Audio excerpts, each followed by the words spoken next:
Fremont, I think, is a very diverse community. We have all sorts of people. You see it just driving down the street. People are waving at one another. Todd Burnt, Fire Chief with the Fremont Fire Department. Been with the department 25 years and been Fire Chief the last 5 years. It's a growing community. In the last couple of years, we're starting to see a little bit more growth coming around. We got an excellent public school system. We got Midland University in town, and we also have Metro Community College in town. So it's actually a great town to learn in with the education.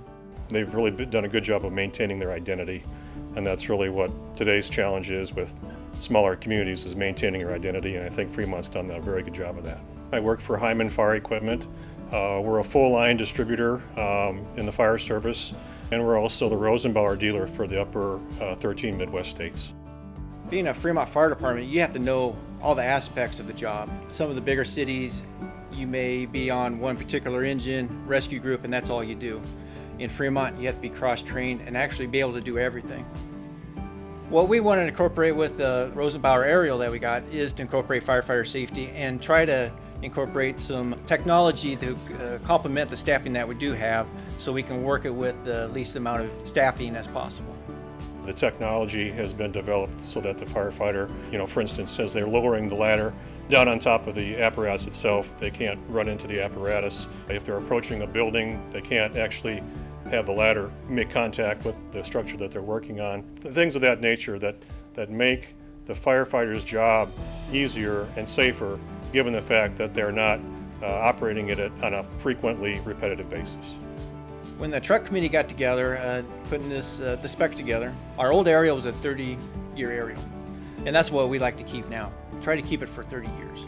Because of the location of the factory, there was a long-standing relationship between the Fremont Fire Department and Rosenbauer. Fire department chooses to go with the platform. They build it all there and attach it to the chassis. They test it all to make sure it's all operational and operates the way we want it. We had several meetings with them, and there was always follow-up information that we needed to have to take the next step forward. And they came back every meeting, it was just unbelievable how well they were prepared. The product that we see, it was a result of the firefighters. I hear it out in the community how such a beautiful truck it is, and the workmanship that they put into it, I think, is exceptional. My name's Alan Atkinson. I'm a Fremont firefighter with the City of Fremont Fire Department. This is our new Rosenbauer 100-foot Cobra aerial. Just wanted to show you around. We went with Commander Series. We went with the Vista screens to help control air, lighting, aerial operations. As we come to the back of the cab, we integrated a center cabinet, EMS cabinet. We went with the 100-foot aerial.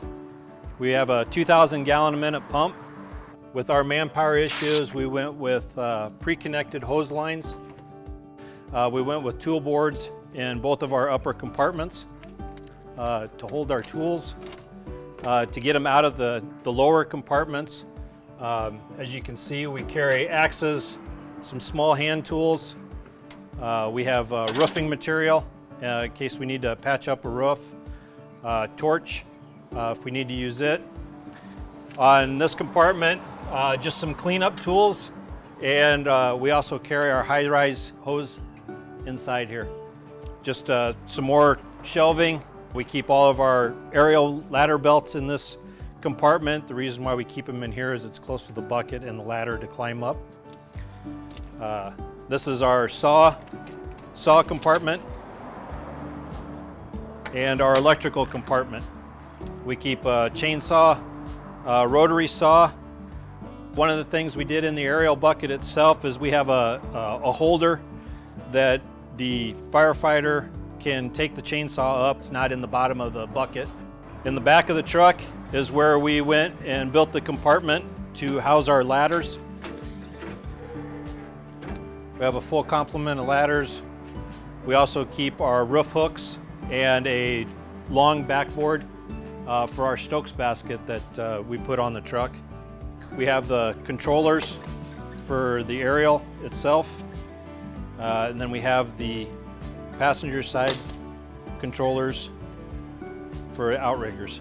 One of the safety issues that we thought as a committee is trying to keep the firefighters off of the truck during inclement weather, reloading hose. So one of the features that Rosenbauer offered was an easy load hose bed.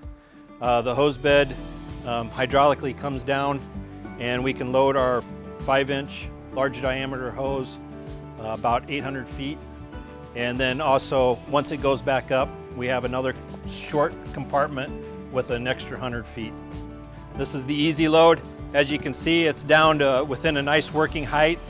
The tarp comes back and we can actually physically load the large diameter hose from the ground and not have to get up on the truck to load it. You don't want anything bad happening to the community, but when something does, it's going to be there, and I think it's going to complement the fire department and the community the way we want it to.